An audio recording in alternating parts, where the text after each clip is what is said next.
नमस्कार साथियों, VC Jodhpur education platform पर एक बार आपका फिर से स्वागत। आज हम बीएसटीसी और पीटीटी के संपूर्ण सिलेबस की संपूर्ण पाठ्यक्रम की जो फ्री कक्षाएं लगाने की आपसे बात की थी, उस श्रृंखला में अपने अगले विषय और पहली कक्षा के साथ आपके सामने उपस्थित हुआ हूं।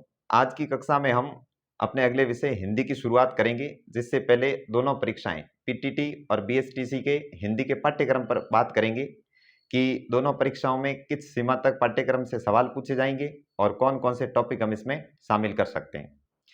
साथियों, वैसे तो राजस्थान में हो या सारे भारत में जहां पर भी हिंदी से रिलेटेड किसी भी प्रतियोगी परीक्षा में, किसी भी भर्ती परीक्षा में या किसी भी प्रवेश परीक्षा में प्रश्न पूछे जाते हैं, वहां पर हिंदी व्याकरण की सीमाएं पूरा का पूरा हिंदी व्याकरण रहता है। उसमें हम कुछ गिने चुने टॉपिक को पढ़कर ये नहीं कह सकते कि हमने पूरा का पूरा हिंदी पढ़ लिया है। इसका कारण ये है कि हिंदी व्याकरण में अगर कुछ चुनिंदा टॉपिकों को हम पढ़कर या सिलेबस में लिखे गए टॉपिक पढ़कर परीक्षा को फेस करने जाते हैं, तो कई प्रश्न ऐसे आते हैं जो एक टॉपिक न पढ़े जाने के कारण दूसरे टॉपिक पढ़े हुए के भी प्रश्नों को हम हल नहीं कर पाते हैं। इसलिए आज की हमारी जो रणनीति रहेगी पाठ्यक्रम को समझने की, वो इस प्रकार रहेगी कि चाहे आप चतुर्थ श्रेणी का पेपर देते हो और उस श्रेणी में हिंदी के सवाल पूछे जाते हैं, उन सवालों से लेकर आरएएस की रिटन पेपर तक के प्रश्नों को हम एक संपूर्ण दृष्टिकोण से कैसे हिंदी को तैयार करें, उस हिसाब से हम पाठ्यक्रम पर बात करेंगे। समय कम है बीएसटीसी के पेपर के लिए, तो हालांकि अभी तक सफिशिएंट टाइम है, लेकिन पीटीटी की परीक्षा के लिए कम टाइम है, तो उसकी भी हम बात करेंगे कि पीटीटी के विद्यार्थी विशेष रूप से पाठ्यक्रम को किस तरह पढ़ें कि वो कम से कम यानी कि 1 माह के समय में हिंदी को अच्छे से तैयार कर लें। क्योंकि साथियों, पीटीटी की परीक्षा में हिंदी का जो अंक भार है, हिंदी का जो सिलेक्शन के लिए महत्व है, वो बहुत ज्यादा है। 50 प्रश्न पूछे जाते हैं 200 में से, जो कि पूरे पेपर का 25% हिस्सा है, और कम समय के लिहाज से हम इसको किस तरह तैयार कर सकते हैं उसकी बात करेंगे। तो चलिए साथियों, हिंदी के पाठ्यक्रम की हम बात करते हैं कि हिंदी व्याकरण में हमें कौन कौन से टॉपिक पढ़ने होते हैं। तो पढ़ने के लिए तो हिंदी व्याकरण में जितना कुछ होता है हमें सब कुछ पढ़ना चाहिए, कुछ भी पीछे नहीं छोड़ना चाहिए। अगर कुछ टॉपिक सिलेबस में नहीं लिख रखे हैं फिर भी उनको इग्नोर नहीं करना चाहिए। देखिए साथियों, आप जैसा कि व्हाइट बोर्ड देख पा रहे हैं, हमने हिंदी व्याकरण को पूरा का पूरा 2 खंडों में बांट रखा है। एक तो हिंदी के व्याकरण खंड को और दूसरा है शब्द ज्ञान को।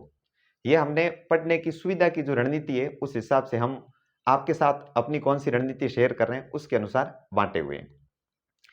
साथियों, हिंदी व्याकरण को जब हम पढ़ना शुरू करते हैं तो ये इतनी बोझिल और इतनी बड़ी लगती है पहली बार में कि हमें लगता है कि इतने कम समय में हम इतनी ज्यादा पढ़ाई कैसे कर पाएंगे या इतने ज्यादा टॉपिक पर अपनी पकड़ कैसे बना पाएंगे। तो इस संबंध में हमें घबराने की बिल्कुल जरूरत नहीं है। डियर पीटीटी और बीएसटीसी के स्टूडेंट, हिंदी को लेकर बिल्कुल पैनिक नहीं करें।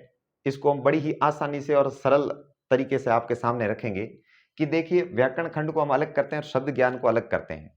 तो हमारे पास हिंदी व्याकरण के 2 टॉपिक, 2 खंड हो जाते हैं, 2 भाग हो जाते हैं। आपको हिंदी व्याकरण पढ़ना शुरू करने से पहले अपने आप में 2 हिस्से बना देने चाहिए खुद से ही हिंदी व्याकरण के।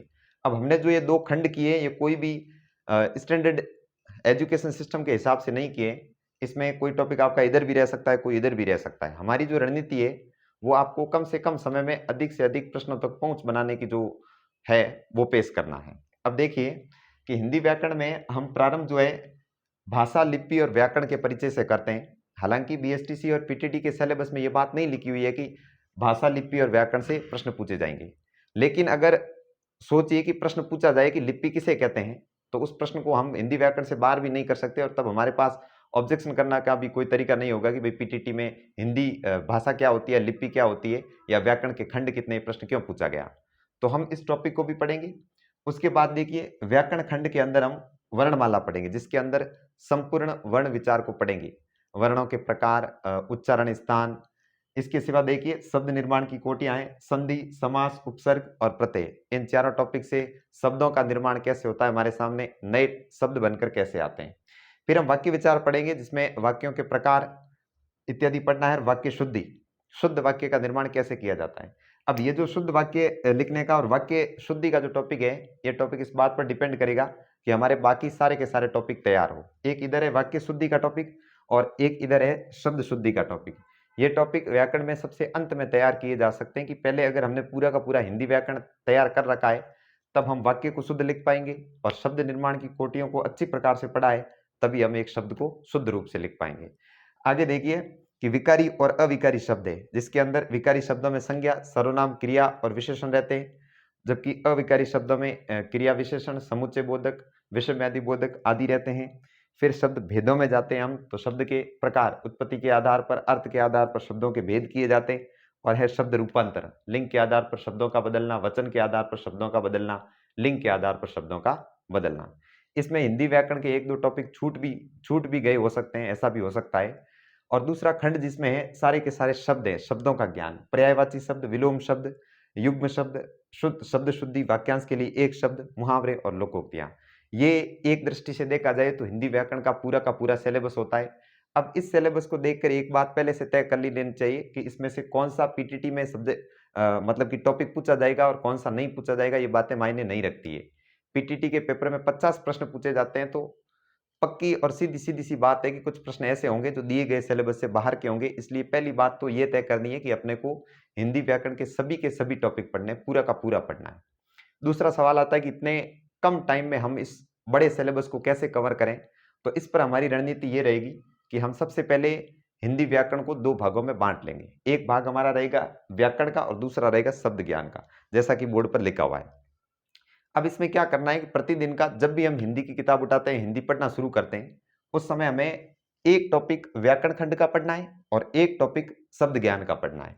अब एक टॉपिक कैसे, तो मान लो कि हमें भाषा लिपि और व्याकरण वाला टॉपिक व्याकरण में शुरू करते हैं पढ़ना, और हमें लगता है कि 3-4 पेज पढ़ लिए और सफिशिएंट है आज के याद करने के लिए, तो उसके बाद हमें हिंदी को बंद करना होता है। लेकिन अब हमें ऐसा नहीं करना है। अपनी रणनीति के हिसाब से जैसे ही व्याकरण का टॉपिक एक दिन के लिए एक बार पढ़ा, तो उसी दिन हम आगे शब्द ज्ञान में से एक और टॉपिक उठा लेंगे।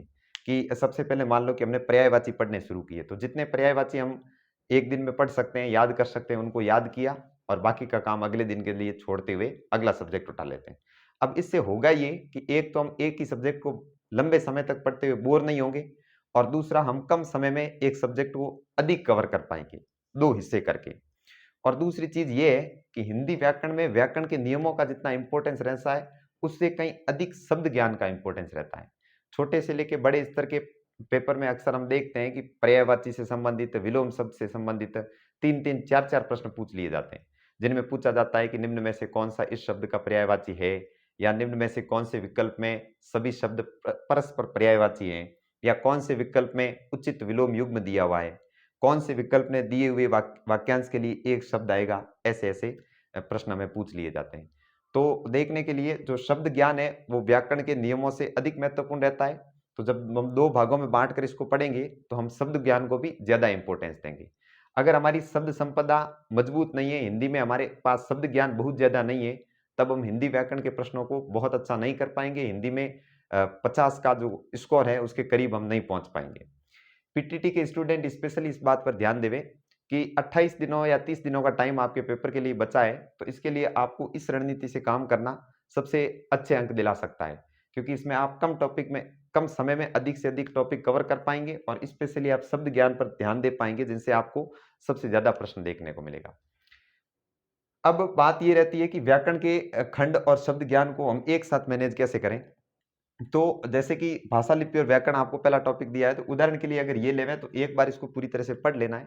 नोट्स बनाए न बनाए, अंडरलाइन करके पढ़ें, ये बातें व्यक्तिगत होती है कि आप किस तरह से पढ़ना पसंद करें, वो किया और तुरंत अगले भाग पर चले गए। अब इस भाग पर अगर हम एक पर्यायवाची एक दिन में पढ़ना चाहते हैं और हमें लगता है कि सफिशिएंट टाइम हम हिंदी को नहीं दे पाए, तो एक और टॉपिक उठा लो। जैसे कि शब्द शुद्धि देख लिया, तो शुद्ध शब्द कैसे लिखे जाते हैं, चुने हुए शब्द जो शुद्ध और अशुद्ध शब्दों के युग्म होते हैं उनको एक बार देख लिया और उनके नियम को समझ लिया कि किस नियम को अनुसरण न करने के कारण हम अशुद्ध शब्दों का प्रयोग करते हैं, और उसको शुद्ध करने के लिए हम कौन सी बातों को ध्यान में रख पाते हैं। अगर 2 खंडों से टाइम हम सफिशिएंट हिंदी को नहीं दे पा रहे हैं, तो 3 खंड भी कर सकते हैं कि एक व्याकरण का टॉपिक पढ़ा और कोई भी शब्द संपदा से 2 टॉपिक पढ़ लिए। अब प्रश्न ये उठता है कि बीएसटीसी और पीटीटी के विद्यार्थी कम से कम टाइम में हिंदी को कहां से पढ़ें। तो साथियों, बात यह है कि हिंदी व्याकरण में चाहे किसी भी किताब से पढ़ो, एक ही जैसे नियम लिखे होंगे। व्याकरण के खंड में तो कोई समस्या नहीं आनी चाहिए, आप चाहे किसी भी किताब से पढ़ो। बीएसटीसी और पीटीटी की वर्तमान बाजार में जो श्रेष्ठ किताब हमें देखने को मिलती है, गाइड है, वो रहती है लक्ष्य की गाइड। तो उस गाइड का सहारा लेकर विद्यार्थी पूरा सिलेबस कवर कर सकता है। और अगर हम जो पढ़ाएंगे उससे बाहर अगर कुछ रहना है तो वो आपको लक्ष्य की गाइड से मिल जाएगा। हालांकि हम इन सभी टॉपिक पर एक के बाद एक बात करेंगे। हमारी सभी कक्षाएं आपको आगामी दिनों में एक के बाद एक मिल जाएगी और परीक्षा से पहले हम इस पाठ्यक्रम को पूरी तरह से आपके सामने यूट्यूब के जरिए रख देंगे। अब साथियों देखिए कि आप कौन सी बुक चुने कि बीएसटीसी और पीटीटी के विद्यार्थी पूरी तरह से हिंदी को तैयार कर सकें। तो जैसा कि मैंने कहा कि लक्ष्य की गाइड से आप इसको पढ़ सकते हैं। अब उसके लक्ष्य की गाइड से क्या होगा कि आपका व्याकरण का खंड पूरी तरह से तैयार हो जाएगा। व्याकरण के खंड में आप नियम वहां से पढ़कर अच्छे से कर सकते हैं। फिर बात रहती है शब्द ज्ञान की, इस खंड की, कि आप शब्द संपदा कितनी कवर करें। तो पर्यायवाची, विलोम शब्द, युग्म शब्द, इनकी कोई सीमा नहीं, अथाह है, बहुत ज्यादा है। हिंदी भाषा की समृद्धि का एक कारण यही है कि इसमें शब्दों का कोई अंत नहीं है। असीमित शब्द भंडार है हिंदी भाषा में। इस वजह से विद्यार्थी को परेशानी ये रहती है कि मैं पर्यायवाची पढ़ूं तो कितने ज्यादा पढ़ूं। तो इस बात को आपको मतलब सरल शब्दों में मैं सोल्यूशन दे देता हूं कि एनसीईआरटी के द्वारा तैयार कक्षा 9 से 12वीं तक की हिंदी की किताब आती है, जिसको रचना प्रबोध के नाम से जानते हैं हम, हिंदी व्याकरण एवं रचना प्रबोध। अब इसमें दो किताबें आती है, एक छोटे आकार की आती है और एक बड़े आकार की आती है। दोनों में से आप कोई किसी भी किताब चुनो, आपके लिए बढ़िया है, अच्छी है। लेकिन इसमें से अगर आप प्राथमिकता दे सकते हो तो बड़ी किताब को दो। उसकी जेन्युइन कॉपी तो मिलती नहीं है, लेकिन उसकी एक कॉपी बनाई हुई है जो मार्केट में हमें मिल जाती है। उस किताब को हमें यूज कहाँ करना है, उससे हमें शब्द भंडार तैयार करना है। उसमें सीमित पर्यायवाची दिए, सीमित विलोम शब्द दिए और युग्म शब्द, लोकोक्तियां, मुहावरे, शब्द शुद्धि, इसके सीमित उदाहरण दिए। क्योंकि हमारे पास पीटीटी के विद्यार्थियों के पास टाइम कम है, इसलिए हम कम टाइम में इतना कवर कर पाएंगे। और अगर इस किताब से आप शब्द भंडार को तैयार करते हैं तो आपकी परीक्षा की दृष्टि से सफिशियंट है। मैंने हिंदी के जितने भी पेपर दिए, जितनी भी परीक्षाएं देखी, उनमें से अधिकतम परीक्षाओं में अधिकतम प्रश्न इस किताब के इर्द गिर्द घूमते हैं, इस किताब से बाहर नहीं जाते हैं। और अगर कोई जाता भी है तो उसको कवर करने के लिए अगर हमारे पास लंबा समय है तो हम फिर मार्केट में हिंदी की और भी विख्यात लेखकों की किताबों का इस्तेमाल कर सकते हैं। लेकिन पीटीटी बीएसटीसी के लिए शब्द ज्ञान के अच्छे उदाहरण प्राप्त करने के लिए आप 9वीं से 12वीं तक की हिंदी का किताब चुनाव करें, तो आप आगे रहेंगे बाकी लोगों से। दूसरी बात, गाइड से आप इनको कैसे पढ़ेंगे, तो अगर आप वो किताब चयन करते हैं तो फिर व्याकरण भी उसी से पढ़िए। व्याकरण के भी उसमें सरल से सरल भाषा में, सरल से सरल तरीके से सारे के सारे टॉपिक समझाए हुए हैं और आम भाषा में उसके उदाहरण भी साथ में छापे हुए हैं। अगर इन बातों में, ये किताब को आपको कोई टॉपिक समझने में दिक्कत आती है, कोई तकलीफ आती है, तो आप हमारे साथ जुड़े रहेंगे तो हम एक के बाद एक टॉपिक को अपने हिसाब से सरल भाषा में आपके सामने रखते जाएंगे। और हमारे जो उदाहरण हैं वो भी इसी किताब पर आधारित रहेंगे अधिकतम, क्योंकि इस किताब से पूछे जाने वाले प्रश्न वैध होते हैं। परीक्षा में पेपर पूछने वाला, पेपर मतलब पेपर में प्रश्न सेट करके हमें देने वाला पेपर सेटर होता है, वो भी अंतिम रूप से एनसीईआरटी के द्वारा दी गई किताब पर ही भरोसा करता है, जिस पर कि स्टूडेंट किसी टाइप का कोई ऑब्जेक्शन ना करें और उसका वस्तुनिष्ठ उत्तर भी हमें मिल सके। इस योजना के साथ हम हिंदी की अपनी आगे की कक्षाएं लेकर आएंगे कि किस तरह हम हिंदी को 2 भागों में बांटकर आपके सामने पेश कर रहे हैं और प्रत्येक विद्यार्थी अपनी व्यक्तिगत स्ट्रेटेजी में भी हिंदी को 2 भागों में बांटकर पढ़ें, ताकि हिंदी को हम कम से कम समय में अधिक से अधिक प्रश्नों के लिए तैयार कर सकें। तो हम अपनी अगली कक्षा के साथ मिलेंगे।